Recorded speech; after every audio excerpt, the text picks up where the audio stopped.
बिस्मिल्लाहिर्रहमानिर्रहीम। अस्सलाम वालेकुम। सबसे पहले हमने अंडे बॉईल करने हैं।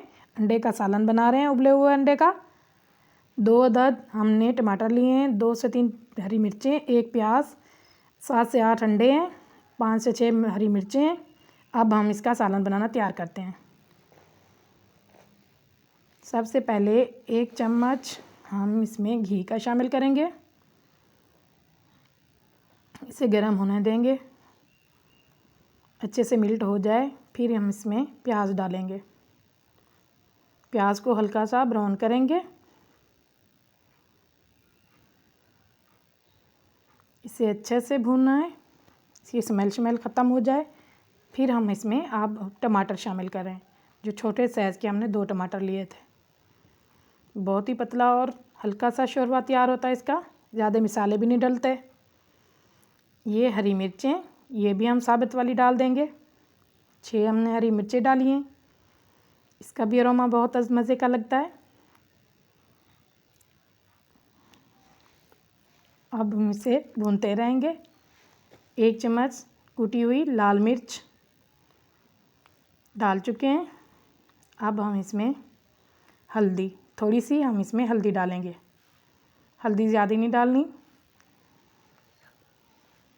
अब हम इसमें नमक, आधा चम्मच हमने नमक डाला है, क्योंकि ये सालन हमारा थोड़ा सा होगा। इतने ज़्यादा भी मसाले नहीं डलेंगे, पतला पतला और मज़ेदार सा अंडे का सालन तैयार होगा, हल्का फुल्का और मज़ेदार। मसाला जब तक पूरा गल नहीं जाता तब तक हम इसे पानी नहीं लगाएंगे। अब हम इसमें 1 गिलास पानी शामिल कर दिया है। मसाला गल चुका है। अब हम इसकी पतला पतला शोरबा तैयार करेंगे। 2 से 3 बॉयल आने देंगे। फिर हम इसके अंदर उबले हुए अंडे लंबाई की तरफ काटे हुए वो शामिल कर देंगे। थोड़ी देर हम इन्हें पकाएंगे शोरबे के साथ। इसकी ग्रेवी अच्छी बन जाएगी और मज़े का सालन तैयार हो जाएगा। अब हम इसका चम्मच हिलाएंगे, आहिस्ता आहिस्ता हिलाना है, नहीं तो इसकी टिक्की सारी बाहर आ जाएगी। अब थोड़ा देर इसे ढक्कन देकर पकाएंगे। 2 से 3 बॉयल आएंगे। आप देख सकते हैं शोरबा गाढ़ा हो चुका है।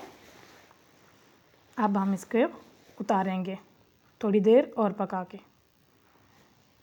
बॉयल आ चुका है हमारी सालन को। अब हम इसके ऊपर थोड़ा सा धनिया गार्निश करेंगे। धनिया डाल चुका है। अब हम इसे उतारेंगे थोड़ी देर और पका के। बस अब सालन हमारा तैयार हो चुका है। अब हमने सर्व कर दिया है। अगर आपको हमारे अंडे के सालन की रेसिपी अच्छी लगे, लाइक और सब्सक्राइब कमेंट कीजिएगा। ज़्यादा से ज़्यादा वीडियो को शेयर कीजिएगा। शुक्रिया। अल्लाह हाफिज़।